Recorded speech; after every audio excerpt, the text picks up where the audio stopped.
அனைவருக்கும் வணக்கம். நம்ம தினமும் கடவுள்கிட்ட வேண்டுற வேண்டுதல் அப்படின்னு பார்த்தீங்கன்னா, நம்ம எந்த ஒரு கஷ்டமும் இல்லாமல் சந்தோஷமாக மகிழ்ச்சியாக இருக்கணும், நோய் நொடி இல்லாமல், கடன் தொல்லை எதுவுமே இல்லாமல் நம்ம நல்லபடியாக இருக்கணும் அப்படின்றது தான் நம்மளோட முதல் வேண்டுதலாக இருக்கும். நம்மளோட ஆசைகள் எல்லாமே பார்த்திங்கன்னா அடுத்த பட்சத்தில் தான் இருக்கும் இல்லைங்களா? இந்த செவ்வாய்க்கிழமை செவ்வாய் ஓரையில் நம்ம வெற்றிலை தீபம் போடுறது மூலியமாக நம்மளோட அனைத்து பிரச்சனையுமே நம்மக்கிட்ட இருந்து விலகி போயிடும். இது முருகருக்கான ஒரு டேனே சொல்லலாம். அதுவும் இந்த செவ்வாய்க்கிழமை முருகனுக்கு ரொம்ப உகந்த செவ்வாய் ஓரையில் இந்த விளக்கை நம்ம ஏற்றும்போது நமக்கு முருகரோட அருளும் பரிபூர்ணமாக கிடைக்கும் அப்படின்றதே ஒரு ஐதீகத்தில் நமக்கு இருக்குது. அது ஒரு பெரிய நம்பிக்கையும் கூட, நிஜமும் கூட. அது எப்படி பண்ணுறது அப்படின்றத பார்க்கலாம் வாங்க. உங்கள் வீட்டில் முருகர் எந்த வடிவில் இருந்தாலும், படம் மூலியமாகவோ இல்லை சிலையோ இல்லை வேல் மூலியமாக முருகர் இருக்கார் அப்படின்னும் போது, எந்த வடிவில் முருகர் உங்கள் வீட்டில் இருந்தாலும் அவருக்கு அழகாக மஞ்சள் குங்குமம்லாம் வச்சு ஒரு மனையில் அழகாக மாக்கோலம் போட்டுக்கோங்க. எந்த வடிவில் முருகர் இருந்தாலுமே அவரை அந்த மனையில் உட்கார வச்சு ஓம் சரவண பவா அப்படின்னு சொல்லி மனசில் நினச்சிக்கிட்டு அழகாக ஒரு கோலமும் போட்டுக்கோங்க. ஸ்டார் போட்டு அதில் சரவண பவான்னு எழுதிக்கோங்க.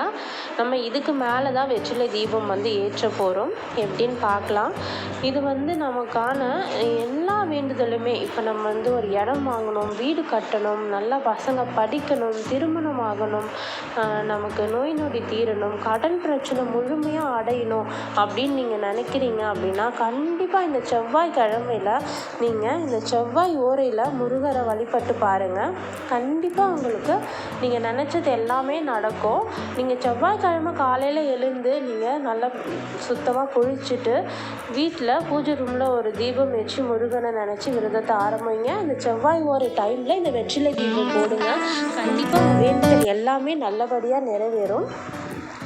முருகருக்கு பார்த்திங்கன்னா அழகாக நல்லா வாசனை மலர் போட்டுக்கோங்க. உங்ககிட்ட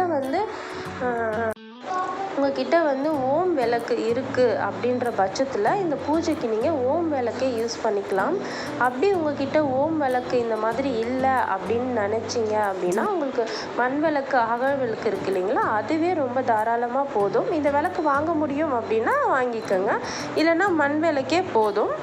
விளக்காக இருந்தாலும் அதுக்கு அழகாக மஞ்சள் குங்குமம் வச்சுக்கோங்க. தாம்பூலத்துக்கும் அழகாக மஞ்சள் குங்குமம்லாம் வச்சு ரெடி பண்ணணும். அப்புறம் பார்த்திங்கன்னா நமக்கு 6 வெற்றிலை தேவைப்படும். வெற்றிலையை நல்லா சுத்தமாக கழுவி தொடச்சிட்டு வெற்றிலையோட காம்பு இருக்குல்ல, அந்த காம்பை நம்ம கட் பண்ணிடணும். காம்பை கட் பண்ணி உடனே நம்ம காம்பை தூக்கி போட்டுறக்கூடாது. அந்த காம்பு நமக்கு தேவைப்படும். விளக்கு ஏற்றும் போது அந்த விளக்குல இந்த காம்பை நம்ம சேர்ப்போம். அது இன்னுமே கூடுதல் பலன் நமக்கு கொடுக்கும். நம்ம ரெடி பண்ணி வச்சுருக்க தாம்பூலத்தில் அழகாக இந்த 6 வெற்றிலை வச்சு வெற்றிலைக்கு மஞ்சள் குங்குமம் எல்லாமே வச்சு ரெடி பண்ணிவிட்டு நம்ம எடுத்து வச்சுருக்க விளக்கு, எந்த விளக்காக இருந்தாலும் இந்த வெற்றிலையோட சென்ட்ரலில் இந்த விளக்கை நம்ம வைக்கணும். அது நீங்கள் அகல் விளக்கு ஒரு சிலருக்கு 6 விளக்கு ஏற்ற பழக்கம் இருக்கும், ஒரு சிலருக்கு ஒரு தீபம் ஏற்ற பழக்கம் இருக்கும். ஓம் விளக்காக இருந்தால் தாராளமாக ஒரு தீபமே போதுமானது.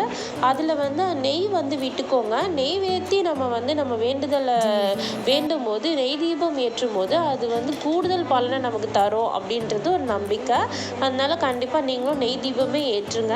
கண்டிப்பாக முருகர் உங்கள் வேண்டுதல் எல்லாமே நிறைவேற்றுவார். ஓம் சரவண